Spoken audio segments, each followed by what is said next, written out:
अरे पुलकित सर ये क्या कर रहे हो? ये क्या कर दिया सर आपने? ये एक्स वाई जेड से ये केमिस्ट्री का सवाल क्यों सॉल्व कर क्यों रहे हो ये?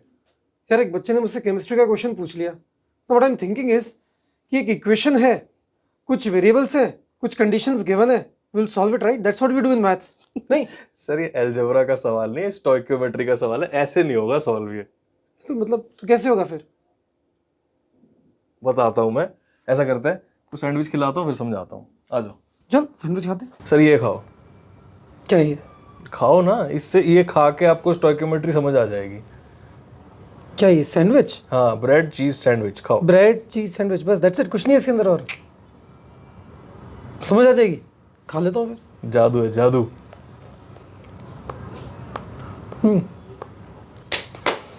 हाँ, सैंडविच तो खा लिया, अब बता आगे समझ, क्या स्टोइकियोमेट्री है?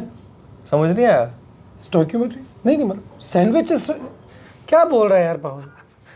Wait, let me show what I mean. ये क्या क्या लेके घूमता है भाई तू अपने बैग में? थोड़े से नंबर से खेलते हैं। I will give you some bread, I will give you some cheese, आप मुझे ये बताना कि इससे कितने सैंडविच बन सकते हैं। ठीक है, सिंपल है। ये मैंने दे दिया आपको 5 8, ठीक है। 6 7 8 भाई, 8 ब्रेड दे दिया आपको मैंने, 8 ब्रेड पीसेस, सही है। बढ़िया। अब मैं आपको दे देता हूँ चीज़, थोड़ा कम दूंगा, ठीक है। लो 8 ब्रेड दे दी, पर चीज़ सिर्फ 6 ही दिया आपको मैंने। 6 1 2 3 4 5 6, ठीक है। अब इससे कितने सैंडविच बनेंगे? 2 पीसेस से एक सैंडविच बनता है, राइट? सो 2 से 1,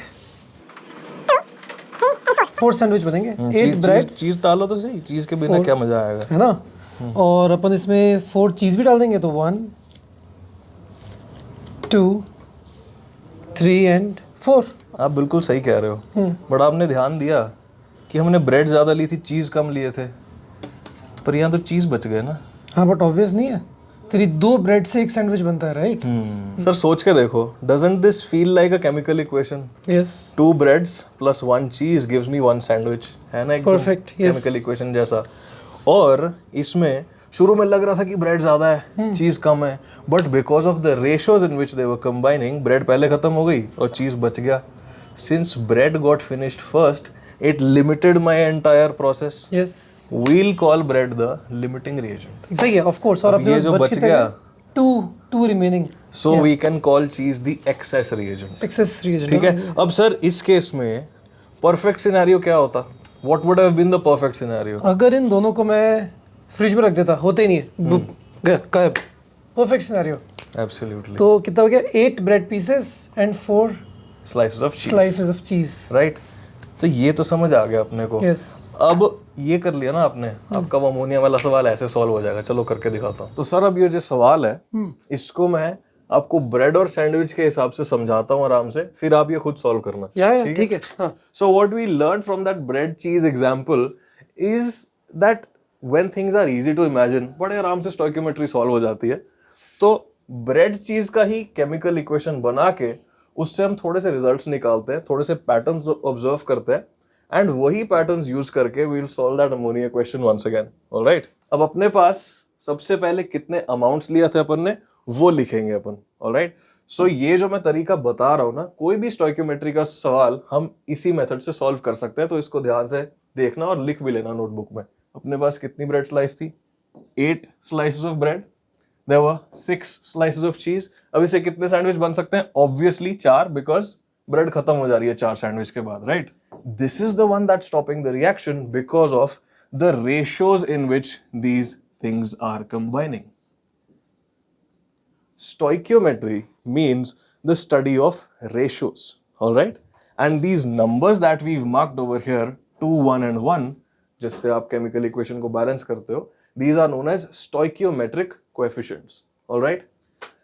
अब यहाँ पे easy है imagine करना that this is the limiting reagent, but in the case of complicated chemical equations like the one we saw earlier, ये imagine करना इतना आसान नहीं है।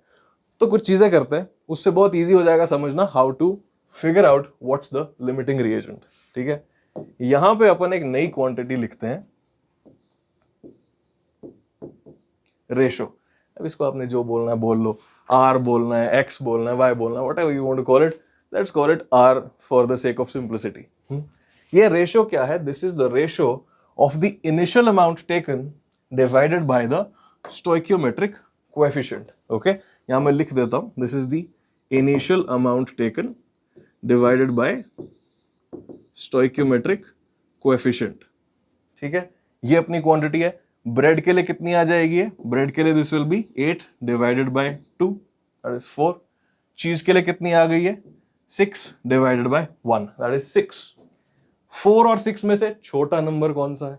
Which one is the smaller number over here? Obviously 4. This is smaller. The smaller number will become the limiting reagent. As simple as that. Now what we have to do is we need to figure out a perfect scenario. In the perfect scenario, what we have to do is we need to take the excess reagent, जितना भी excess है ना वो fridge में रख देना चुपचाप उठा के. That's all we need to do. So in the perfect scenario, bread will remain the same because that is the limiting reagent. उसको उतना ही लेना है. 8 pieces of bread. चीज कितना लगेगा? यहाँ पे 4 सैंडविच बनेंगे, 4 पीस चीज लगेगा, 2 चीज अपन वापस फ्रिज में रख देंगे. So in the perfect scenario we have only 4 slices of cheese, right?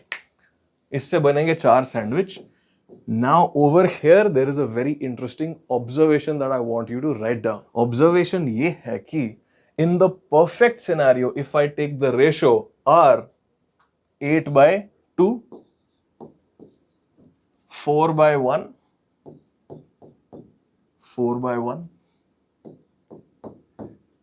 Do you realize that all these numbers are equal to each other?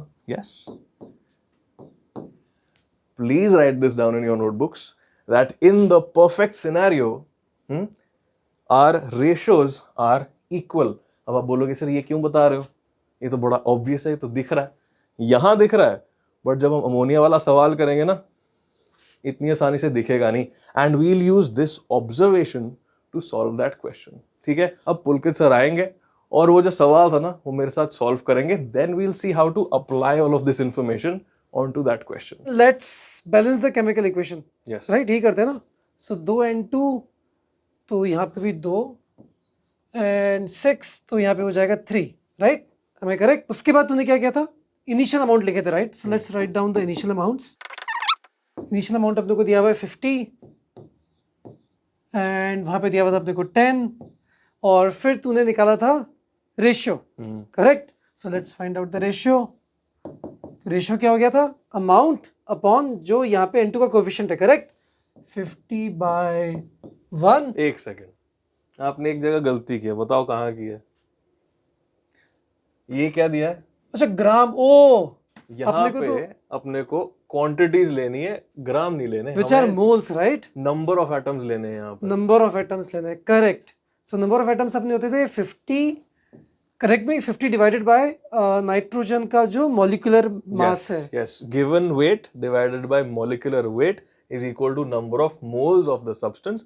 Number of moles is an expression of the number of molecules that are there. ठीक है? Got it. तो moles कैसे निकालेंगे? 50 divided by N2 का molecular weight आएगा 28 grams per mole. 28 grams per mole. So Yes. 50/28 moles हो गए nitrogen के. Exactly. Similarly 10 upon हाइड्रोजन का वेट होता है 1 for atom, 2 for molecule. 2. Yes, so 2 हो जाएगा. Yes. Correct. So 10/2 moles of hydrogen is what we have. Perfect. Absolutely. अब ratio निकालो. So we have 50/28 divided by, हम लेंगे 1, करेक्ट? तो चलो डिवाइडेड बाय हम ले लेंगे 1, और अपने पास यहाँ पे है 10/2 which is 5. Can I right 5 directly? Yes. ठीक है, 5 डिवाइडेड बाय अपने पास हो जाएगा यहाँ पे 3. Absolutely. Perfect. So we have these ratios. Now to figure out इन दोनों में से limiting reagent कौन सा है, which number out of these two is smaller? तो ये है 5/3 और ये है 50/28. So this can be written as 50/30. Absolutely. 50/30, 50/28. तो यार यही बड़ा होगा ना, जिसका डिनोमिनेटर छोटा वो नंबर बड़ा. भाई ये तो मैथ्स में आता है अपने को. So this is a bigger number. This is the smaller number. तो this is limiting reagent. Absolutely. Perfect. तो ये अपना हो गया है लिमिटिंग, यहाँ पे एक बार लिख देंगे, लिख दूं यहाँ पे लिमिटिंग। परफेक्ट। इतना हो गया। Now we know that this guy is going to decide our perfect scenario. चलो सर अब परफेक्ट सिनेरियो बनाओ। Let me write it as perfect. Hmm, and perfect में हम क्या करते हैं, लिमिटिंग रिएजेंट जो होता है उसका जो अमाउंट है वो तो पूरा पूरा कंज्यूम हो ही जाएगा। So let's write it. So that is 10/2 which is 5। सो 5 तो कंज्यूम हो ही जाएगा, एब्सोल्युटली। ठीक है। अब ये 5 नाइट्रोजन कितने खाने वाला है, ये ब्रेड चीज कितने खाने वाला है ना, ये Yes. करना है अपने को। तो क्या लूँ उसको, एक्स ले लूँ? नहीं, एक्स ले लेता हूँ एक्स कर लेते हैं। Let's take it so X. The thing is कि यहाँ पे कैलकुलेशन थोड़ी डिफिकल्ट है ना। चीज ब्रेड तो सिंपल था, वहां तो एकदम से पता लग गया था, बट यहाँ पे क्योंकि कैलकुलेशन डिफिकल्ट है, परफेक्ट सिनेरियो में how much nitrogen will be consumed उसको एक्स लिख देते हैं। तो लिमिटिंग रिएजेंट वैसे ही लिख दिया और जो एक्सेस रिएजेंट है उसको लिखा एक्स। और जो रिजल्ट बन रहा है अपना उसको जेड ले लेते हैं, फिर ले लूँ जेड? यप, ठीक है, कूल है। right? So this is the perfect amount that will be consumed for nitrogen. Perfect amount for hydrogen is the same as the initial amount because it's limiting reagent. कितना produce होगा उसको अपन ने Z ले लिया। Now sir, what was the last result that I told you about in the bread cheese case? Oh the ratios. तो इसको लिखता हूँ फिर मैं, x अपॉन नाइट्रोजन का जो कोफिशिएंट है which is 1, so x upon 1 must be equal to 5 upon जो हाइड्रोजन का कोफिशिएंट है which is 3 and must be equal to जो अमोनिया है उसका coefficient which is 2 in this case.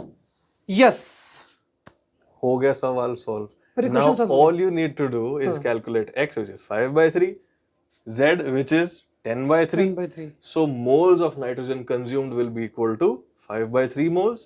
Moles of NH3 produced will be equal to 10/3 moles. Yes, सो लिखते हैं अपन, question में पूछा था अपने को मोल्स ऑफ अमोनिया प्रोड्यूस्ड, ठीक है ना। तो वो कितना हो गया, which is equal to 10/z is equal to 10/3 from here, right? Yep. Correct. So this gives me 10/3, but ये तो मोल्स है ना। ओ ये तो सवाल जो है वो शुरू में वेट में दिया था। If the question is given in weights and they ask you what is the amount of something formed, you have to give the answer in the weight itself. क्योंकि क्या होगा ना, जेई वाले थोड़े समझदार होते हैं, नीट वाले समझदार होते हैं, वो क्या करेंगे, ये भी ऑप्शन में दे देंगे, 10/3 भी ऑप्शन में दे देंगे आपको। आप 10/3 मार्क करके आ जाओगे, वो गलत हो जाएगा क्योंकि उन्होंने वेट में पूछा हुआ है। यस, तो इसका वेट कैसे कैलकुलेट तो करेंगे? मोल्स मल्टीप्लाइड बाय इसका molecular weight. Absolutely. Awesome. So 10/3 multiplied by कितना होता है अमोनिया का? 14 + 3। 14 + 3, यस, तो हो गया 17। बहुत बढ़िया, इनटू 17 ग्राम्स। तो ये आंसर है। यस बहुत बढ़िया सर, मैथ वाले उसको सॉल्व तो करो। अरे 170/3 तो लिख देते हैं। 170/3 ग्राम्स इज 5.66 ग्राम्स, राइट। तो बच्चों इतनी अमोनिया प्रोड्यूस हो जाएगी। Now I have a question for you guys. आपने क्या करना है, x निकालना है, ठीक है, and then you have to tell me what is the amount of nitrogen that is left behind in this reaction. जो excess reagent अपन ने फ्रिज में रखा था ना चीज का, यहां बताओ कितना नाइट्रोजन अपन वापस फ्रिज में रखेंगे इन ग्राम्स। वो जो है that is something you have to tell me in the comment section down below. So people, the thing now is कि stoichiometry में यही है बस, no matter what question is presented to you, it can be solved using this template. But ऐसा मत सोचना कि मैंने सॉल्व करके बता दिया, सर ने सॉल्व करके बता दी तो आपको सारी stoichiometry आ गई। You have to practice stoichiometry on your own, and to make that task simpler for you, description box में जाओ और वहां पे हमने एक ट्यूटोरियल का लिंक आपको दिया हुआ है, उसमें अच्छे से थोड़े बेसिक से लेकर थोड़े एडवांस लेवल तक स्टोइकियोमेट्री के क्वेश्चंस हैं, उसको सॉल्व करो और उसमें कोई दिक्कत अगर आएगी तो मुझे कमेंट्स में बताओ। So people, if you enjoyed this, you know what to do. Yes बच्चों, अगर मुझे समझ में आ गई केमिस्ट्री तो आप सबको आ ही जाएगी। So do like and subscribe. अब जो इतनी सारी ब्रेड छोड़ के आए वो खत्म करते हैं। चलो चलो आजा।